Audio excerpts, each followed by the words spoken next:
Leiamos juntos o texto de proclamação e edificação. Todos juntos. Da mesma maneira, encoraje os jovens a serem prudentes.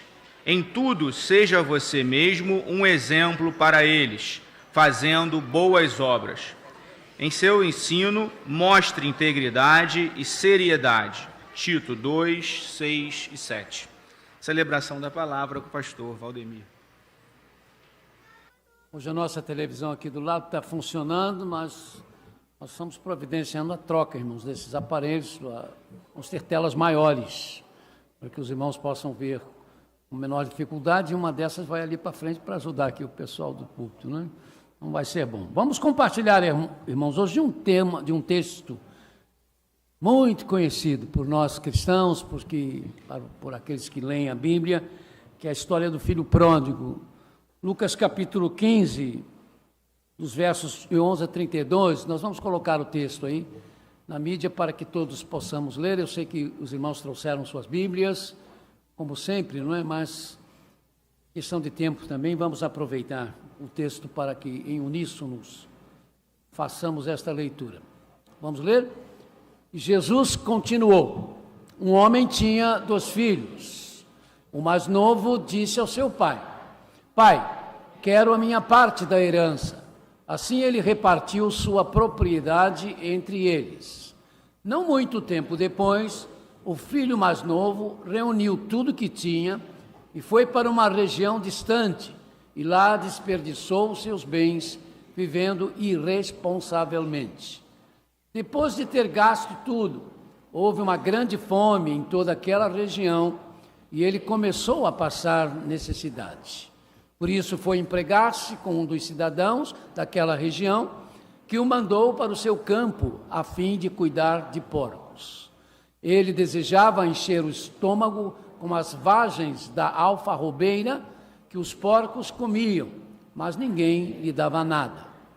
Caindo em si, disse: Quantos empregados de meu pai têm comida de sobra, e eu aqui morrendo de fome? Eu me porei a caminho e voltarei para o meu pai e lhe direi: Pai, pequei contra o céu e contra ti. Não sou mais digno de ser chamado teu filho. Trata-me como um dos teus empregados. A seguir, levantou-se e foi para seu pai. Estando ainda longe, seu pai o viu e, cheio de compaixão, correu para o seu filho e o abraçou e beijou. O filho lhe disse: Pai, pequei contra o céu e contra ti. Não sou mais digno de ser chamado teu filho. Mas o pai disse aos seus servos: Depressa, tragam a melhor roupa e vistam nele. Coloquem um anel em seu dedo e calçados em seus pés.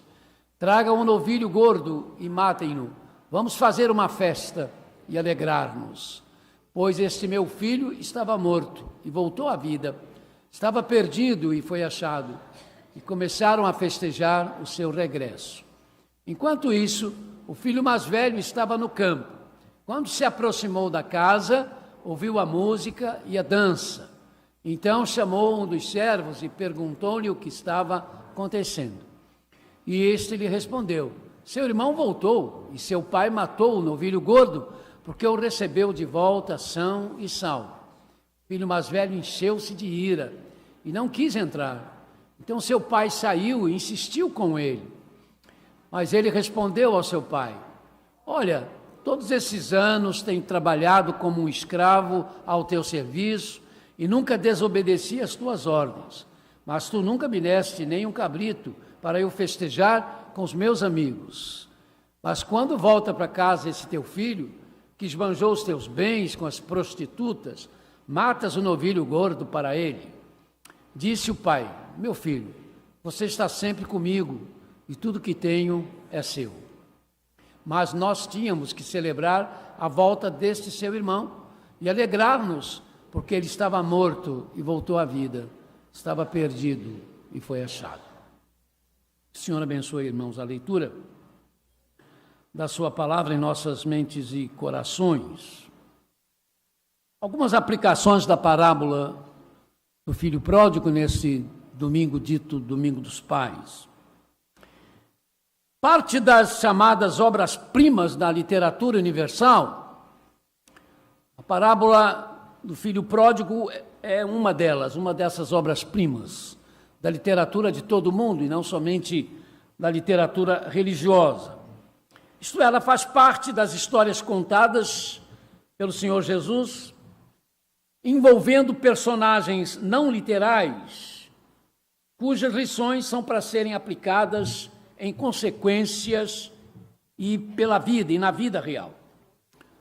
O anglicano William Shakespeare, talvez o maior dramaturgo de todos os tempos, usou claramente alguns pontos da parábola do filho pródigo em O Mercador de Veneza e em Henrique IV. O anglicano com ideias unitarianas, Charles Dickens, o mais popular romancista da era vitoriana, chamou a parábola do filho pródigo de a maior de todas as histórias contadas de forma breve. O anglicano Arthur Sullivan, dito um dos príncipes da música inglesa, autor de 24 obras, 11 grandes obras orquestrais, 10 obras corais e oratórios, 2 balés, música incidental para várias peças e numerosas peças de igreja, canções e peças para piano e de câmara, autor dos hinos Vinde Vós Fiéis Cantar, HCC 138, Salvador Bendito, HCC 340, Por Tanto Amor que Ele Mostrou, HCC 586, compôs um oratório que chamou de O Filho Pródigo, usando como texto do oratório todas as palavras que estão na parábola de Jesus. O alemão Dürer, luterano, o também alemão Rubens, católico, e o holandês Rembrandt, protestante reformado, colocado entre os maiores pintores da história da humanidade, até hoje, tiveram entre as suas principais obras quadros retratando cenas do filho pródigo. Sem dúvida, a parábola do filho pródigo é a mais ricamente detalhada de todas as parábolas de Jesus, e como escreveu alguém poderosamente dramática e intensamente pessoal. Quem a lê ou a ouve há de sentir a dor do pai, lamentar a ingratidão, mas se regozijar ao mesmo tempo com a mudança do filho que volta, e até, de certo modo, nutrir certa compreensão pelo desabafo do irmão mais velho. John Fullerton MacArthur Jr., pastor batista reformado, na sua obra O Filho Pródigo, ele chama esta parábola de uma história memorável em todos os níveis, mas não menos corajosa para ser contada. Entendamos, irmãos, inicialmente o significado dos personagens desta parábola. O pai representa a Deus, mas propriamente o ser de Deus, a Trindade, e vamos ver depois por quê. O filho mais velho representa Israel, que foi chamado por Deus no Antigo Testamento de o meu primogênito. E aí não o Israel que rejeitou o Messias, mas o Israel que continua sendo parte do povo de Deus.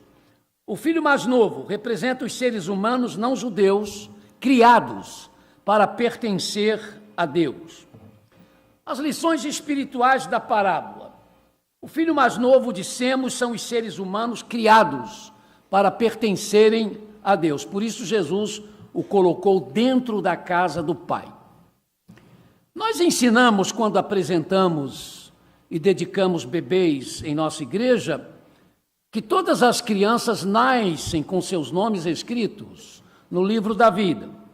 Ainda que tocadas, ainda que manchadas pelo pecado original que as faz nascer pecadoras, o pecado original das crianças lhe foi imputado pela graça de Deus em Cristo Jesus.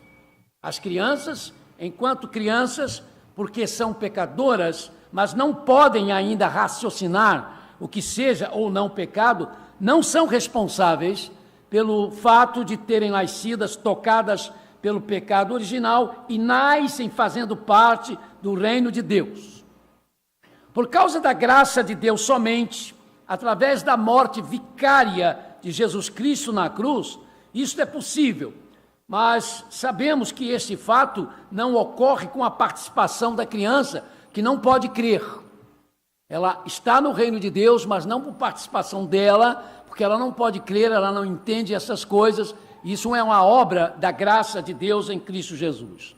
Porque a criança não pode crer, não as batizamos. Porque cremos como cristãos evangélicos batistas que o batismo é uma realidade para quem pode crer. Crer em Jesus Cristo para ser batizado nele. E aí ter o batismo na água para representar este batismo em Cristo. Isso tem a ver com a declaração que Pedro faz de Deus, explicando a aparente demora do retorno de Jesus, mas que se pode aplicar também a essa situação das crianças. O Senhor não demora em cumprir a sua promessa, como julgam alguns.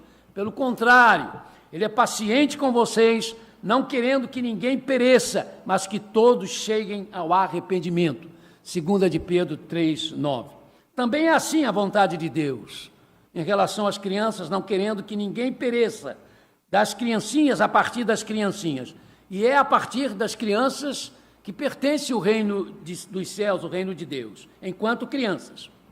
Quando chegam à ideia da compreensão, à idade da compreensão, vão ter de tomar a decisão recebendo ou rejeitando o Evangelho de Jesus. Mas só Deus sabe quando essa rejeição se torna definitiva para que o seu nome, então, seja tirado do livro da vida. Então, o filho mais novo, ao nascer, estava na casa do pai, representando esta humanidade que nasce com o nome escrito no livro da vida, porque essa é a vontade de Deus para todos, e aí que me desculpem os irmãos calvinistas, não é? Nós cremos que todos nascem para ser salvos, sem exceção, mas que terão que tomar a decisão quando a idade lhes permitir para isto. Esse filho, então, representa esta humanidade que nasceu para ser salva. Com a idade de poder decidir, e no contexto judaico, aos 12 anos, um filho já podia assumir os negócios do pai ou da casa do pai, conforme as necessidades. Então, com a idade para isto, o filho mais novo decidiu-se por deixar a casa do pai. Mas observemos que o pai, em momento algum, declarou aquele seu filho como não sendo mais o seu filho. Ao contrário, passou a esperar o filho de volta. Sim, longe, fora da casa do pai, estava perdido. Se morresse nessa situação, morreria perdido, fora da casa do pai.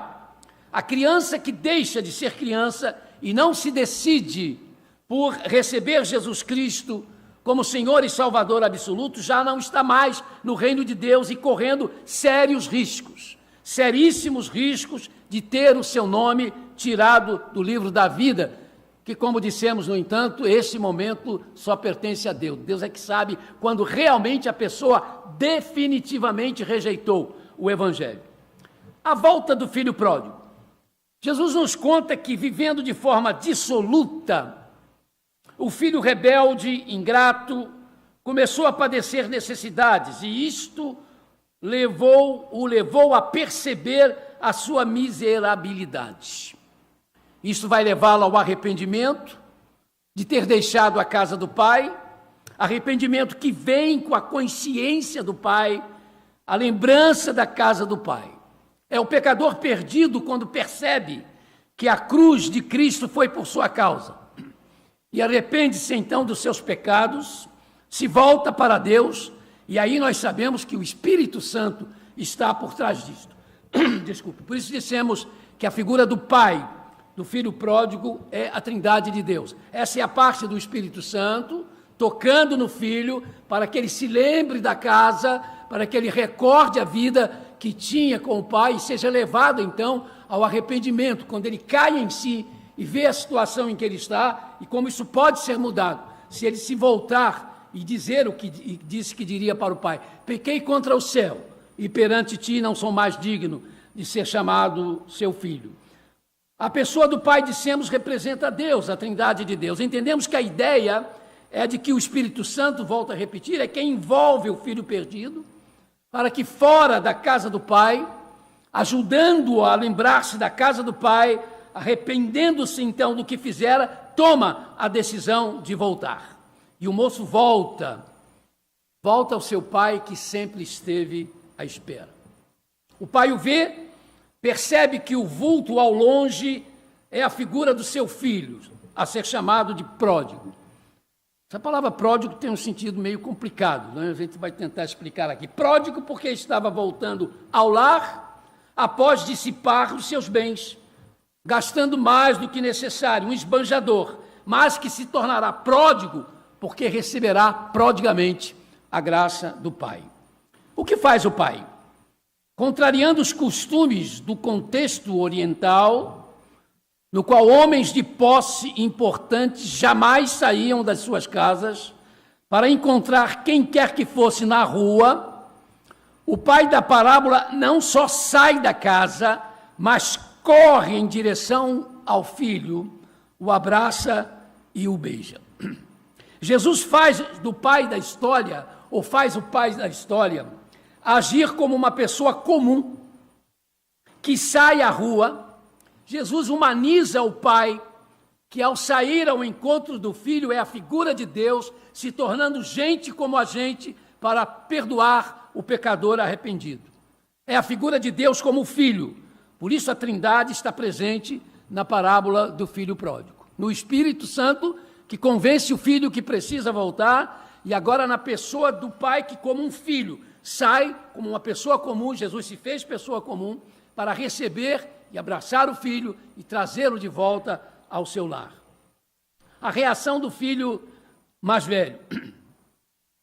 Nós podemos, irmãos, tê-la como a simbologia dos cristãos judeus que tiveram dificuldades de aceitar que os não-judeus poderiam se tornar cristãos sem adotarem os costumes judaicos. A herança do Messias caberia aos gentios, aos não-judeus. Sim, eles criam nisso. Mas eles achavam que não sem a preservação da superioridade judaica, sem a conservação dos privilégios judaicos, já que o Messias nascera judeus. Se apegavam de forma errada ao que Jesus dissera à mulher de Samaria: a salvação vem dos judeus. João 4:22. Paulo bateu nesta tecla quando escreveu aos cristãos da Galácia, em meio aos quais havia judeus convertidos, mas também havia muitos não-judeus. Em Cristo não há judeu nem grego, não há escravo nem livre, não há homem nem mulher, porque todos vocês são um em Cristo Jesus. E se vocês são de Cristo, vocês são descendência de Abraão e herdeiros conforme a promessa feita. Gálatas 3, 28 e 29. Em Cristo todos nós somos filhos de Abraão.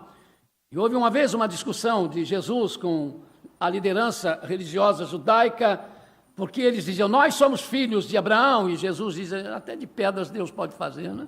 Nascer filhos de Abraão. E aí Jesus vai os levando para reconhecer o que era ser filho de Abraão, e termina com uma declaração sobre a sua divindade.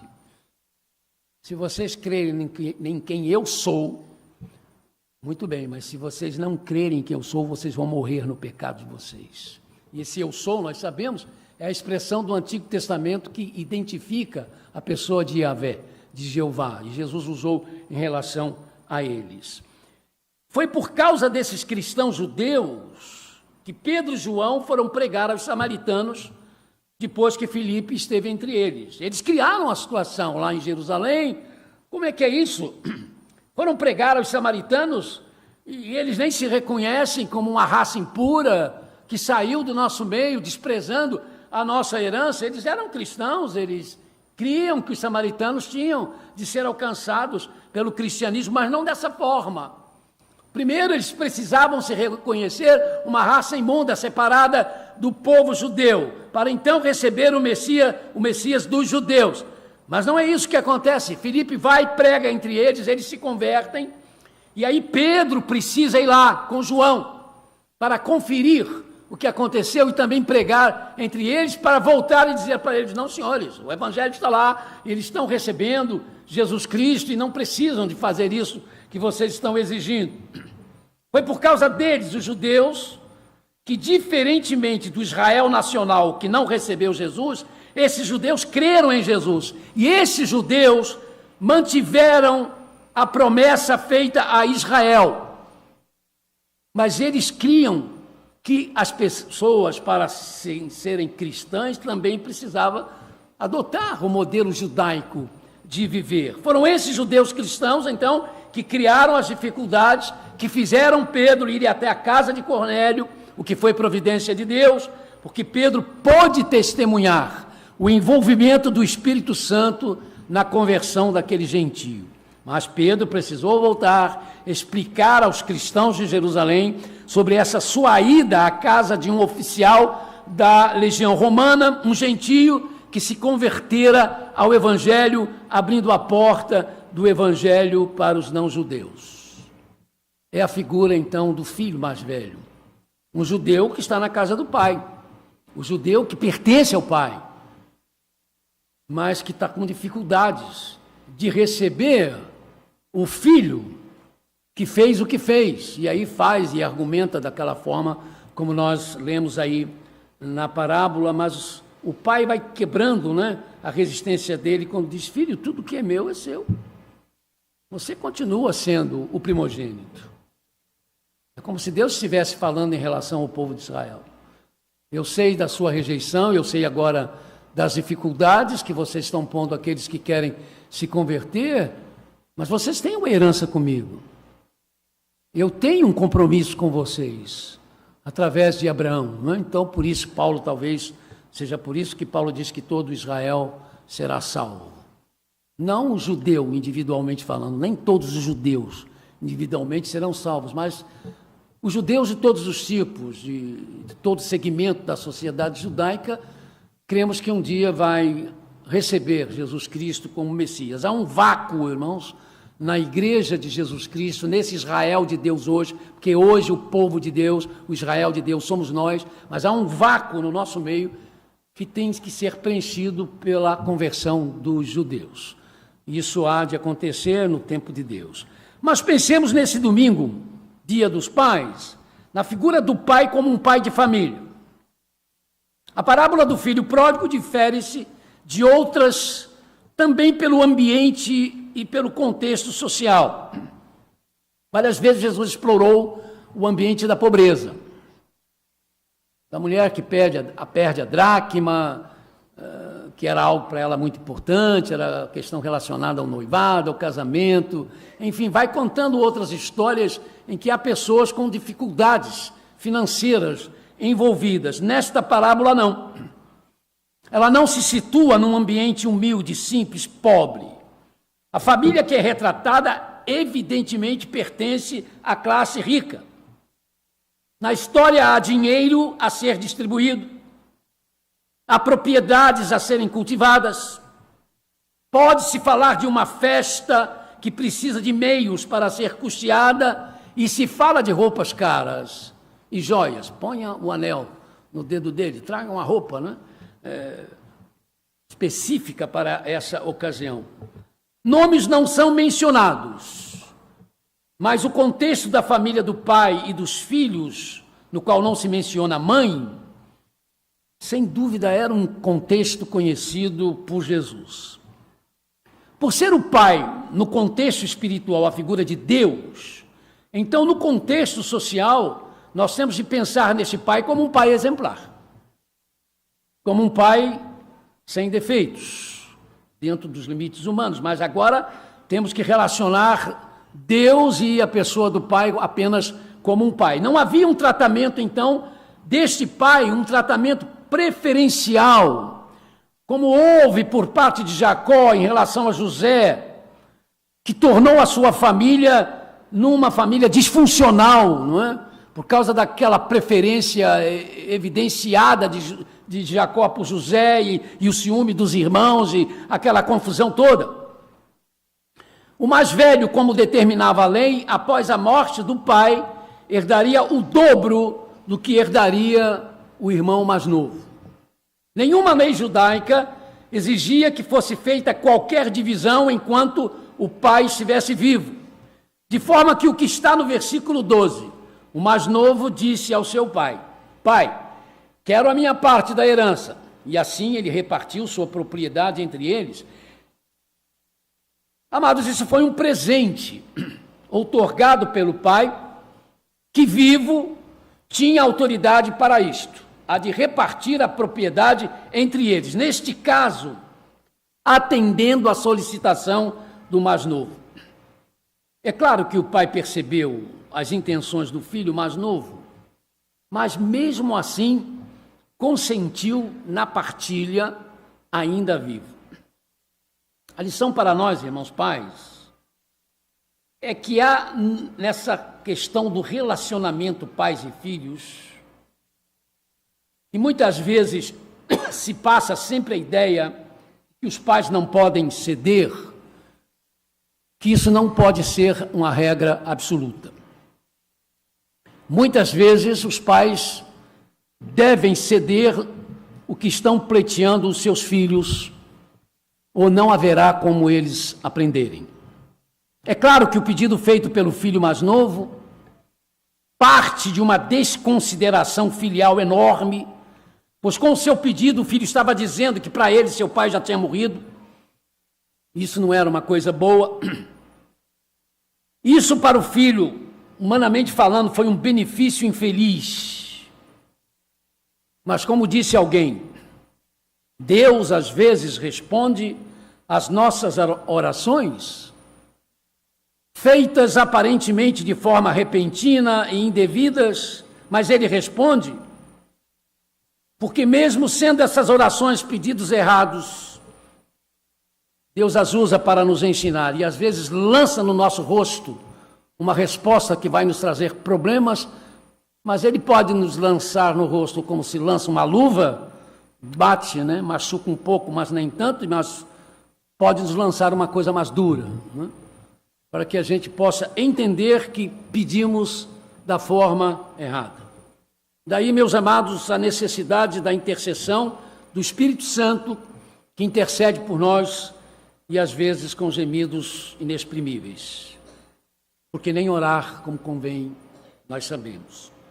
Mas como aquele filho que chegou ao ponto de considerar seu pai como uma forma de desprezo, morto, mesmo sendo uma pessoa reconhecida então como um pai bom, justo, como ele não teria como aprender, não teria como aprender o valor do pai, o valor do lar, o valor da família, se não passando pelas situações traumáticas, desastrosas, que precisou passar, o pai concedeu-lhe o pedido feito. Não. Nunca será fácil para nós pais humanos, simplesmente humanos, chegarmos a este ponto, mas às vezes, algumas vezes, nós precisamos. Por isso, pais, não negligenciamos a palavra de Deus, não negligenciemos a palavra de Deus. Não descuidemos da intimidade com Deus para que em horas assim possamos saber o que fazer, mesmo que o que vamos fazer contrarie o status quo. Não é regra, são exceções, mas às vezes elas precisam acontecer. Como orou aqui o pastor Vondrasik, pedindo a misericórdia de Deus pelos pais, pela situação que os pais estão vivendo hoje, de descrédito, de ridicularização, pela visão que a sociedade está tendo da família. Então, tudo isso vai ficando difícil. Por isso precisamos da palavra, por isso precisamos da intimidade com Deus. O filho ingrato, imprudente, rebelde, se foi. Mas o pai, pela declaração de Jesus, estando ainda longe, seu pai o viu, nos faz deduzir que o pai esperava o filho de volta. Estava sempre olhando para a estrada, esperando quando de repente poderia ver a silhueta do filho retornando. Aos que perguntam por que o pai não saiu atrás do filho. Porque nem sempre, irmãos, esta é a atitude correta.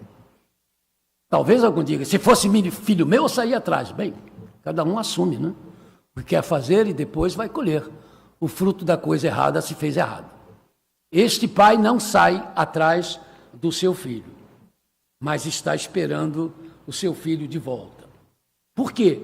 Porque o pai da história de Jesus não desistiu do seu filho. Não saiu atrás dele, mas não desistiu dele.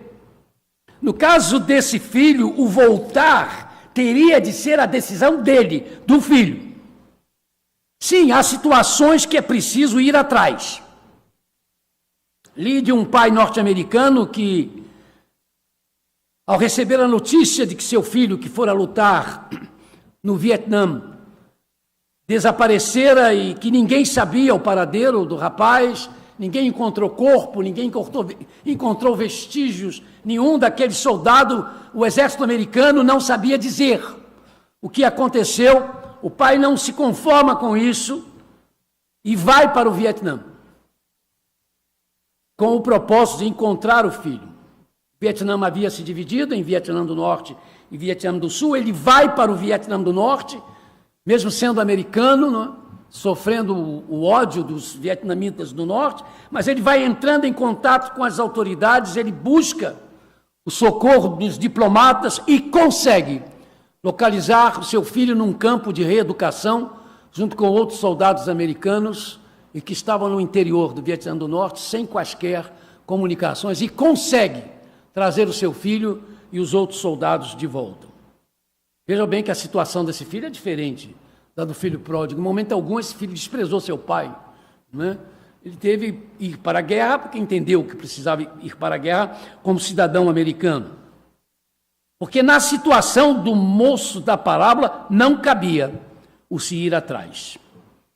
Dizem os entendidos que homens de posses, como o descrito por Jesus, quando tinham filhos viajando, ou mesmo servos ou escravos, enviados para cuidar de negócios, costumavam enviar separadamente desses filhos espécie de agentes que acompanhavam aonde essas pessoas estavam e iam mantendo um certo contato com o pai, explicando ou dizendo: seu filho, sua filha, seu servo está em tal lugar fazendo isso ou fazendo aquilo. Talvez na história de Jesus tenha acontecido isso, talvez esse pai tenha feito isto, né? Para saber pelo menos aonde o seu filho estava, mas que, sem dúvida, com a recomendação de que não poderiam interferir na decisão dele. Há até uma história que se conta que aquela pessoa que arrumou o lugar para o filho tomar conta dos porcos, fez isso porque um dos agentes do pai do pródigo, foi e deu dinheiro para esse cuidador de porcos, para que ele arrumasse então uma vaga e esse rapaz tivesse alguma coisa, né, para ficar, porque seria uma forma também de ir acompanhá-lo, mas isso é uma história que não se tem certeza se isso aconteceu ou não. De qualquer forma, pais, a lição que fica aqui é esta: não desistamos dos nossos filhos. Às vezes, algumas vezes e até muitas vezes, o que podemos fazer de melhor para os nossos filhos ou pelos nossos filhos é fazer com que os nossos filhos perdidos saibam que nós os estamos esperando de volta. Muitos de vocês conhecem a história do moço inglês, que repetiu mais ou menos, né, a história do filho pródigo. Deixou a casa dos pais, sob o olhar profundamente triste de um pai e as lágrimas abundantes da mãe, justificando que se sentia preso, sem liberdade, por causa dos costumes cristãos dos pais. Fez um discurso aos pais, chamando-os de quadrados, tacanhos, idiotas religiosos com esse Cristo estúpido que vocês têm. Mesmo assim, quando sai de casa, o seu pai ainda coloca nas suas mãos o dinheiro que tinha juntado, na esperança de que ele tivesse suas dificuldades diminuídas. Como pródigo, esse filho enveredou-se pelo caminho do pecado, em nome da liberdade, que se tornou libertinagem e que lhe foi destruindo. Adoeceu e, sem dinheiro para se tratar e comer, foi procurando ajuda e encontrou o Exército de Salvação. Contou a sua história ao Exército de Salvação, que se dispôs a ajudá-lo, mas que começou a insistir na importância dele voltar para casa. A princípio ele não admitia isto por vergonha, agora era por vergonha, mas foi sendo convencido. Então ele pediu ao Exército de Salvação que o ajudasse. Que entrasse primeiro em contato com seu pai e lhe perguntasse se o seu pai o receberia de volta. E ele disse: se meu pai disser que sim, que eu posso ir, que ele vai me receber de volta, diga para o papai colocar na árvore da rua tal, aonde o trem sempre passava, próximo, na linha, e coloque um pano branco num dos galhos da árvore. Porque quando eu estiver no trem, se vir o galho pendurado, o pano branco pendurado na árvore daquela rua, eu sei que papai me recebe de volta. O Exército de Salvação fez essa mediação, trabalhou e veio com a resposta: pode voltar, seu pai e sua mãe estão te esperando. Ele disse que a viagem foi muito difícil, né? Porque à medida que ia se aproximando, o lugar da árvore, que ficava uns 3 quilômetros antes da estação na qual ele deveria saltar, ele não tinha coragem de levantar a cabeça, com medo de olhar a árvore, de não ter nada amarrado ao galho, né, daquela árvore. Então ele fez a viagem, ele luta para levantar a cabeça quando vai se aproximando o lugar, mas finalmente quando chega e ele percebe que a árvore estava passando, ele não tem outro jeito e olha pela janela do trem. Não vê um pano branco, não vê um pano branco pendurado no galho, vê um lençol branco pendurado na árvore. E não só isso, conforme o trem ia andando, panos brancos colocados nos muros, nos telhados das casas, nas outras árvores, na cerca da linha do trem, panos brancos e panos brancos. Quando ele chega na estação, está o pai, está a mãe, estão os vizinhos, estão os membros da igreja, estão os funcionários da ferrovia, esperando o rapaz de volta.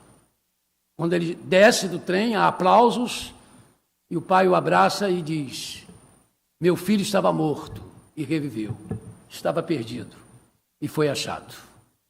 E o filho não só voltou para o pai, mas encontrou-se também com Jesus Cristo. Bem, irmãos, às vezes temos que passar por situações difíceis como essas. Nesses dias, quando as palavras que o oráculo de Deus disse são mais do que vivas, Paulo, ao escrever aos Efésios, chamou este mundo de um mundo tenebroso, o mundo de trevas, nos seus dias. O que nós podemos dizer hoje, irmãos? Nós temos um mundo maravilhoso, se olharmos as maravilhas naturais que esse planeta Terra tem. Extraordinárias, fabulosas, tiram fôlego, né? Quando às vezes nós temos oportunidades de ver. Nós temos um mundo extraordinário em termos de tecnologia. A vida seria muito mais difícil, podem ter certeza, se não tivéssemos os recursos que nós temos hoje. Às vezes as coisas até assustam, né?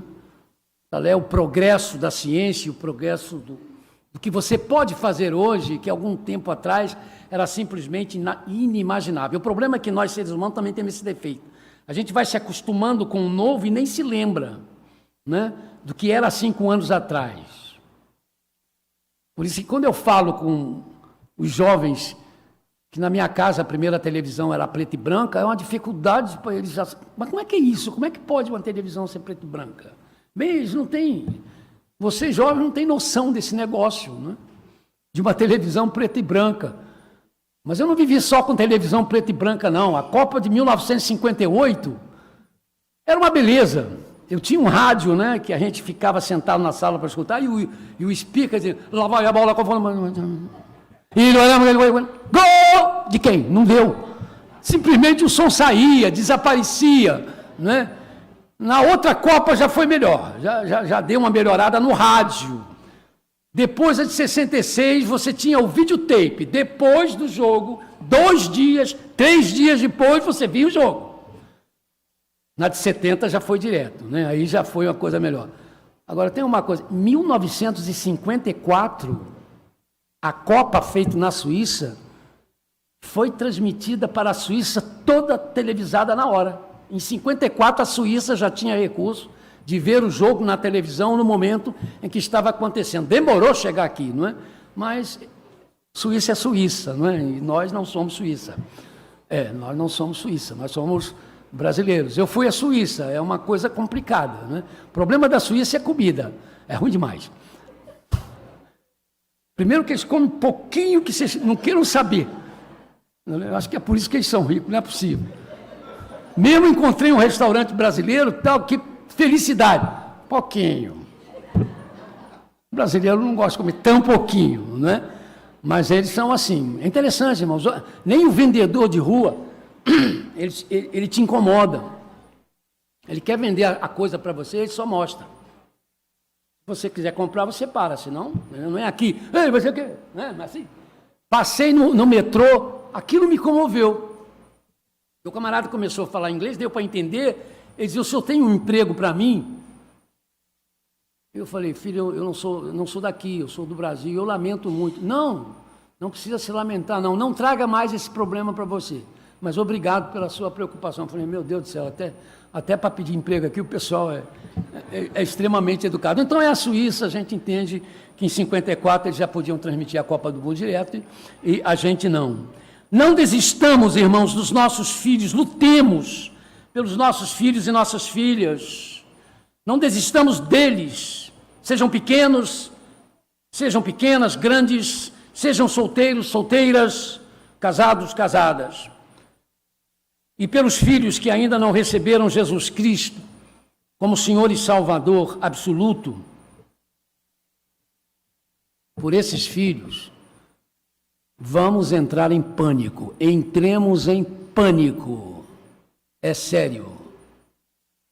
Entremos em pânico pelos nossos filhos que não estão salvos, porque se não morrerem salvos, vão experimentar, irmãos, a mais terrível, desastrosa, tenebrosa experiência pós-mortem.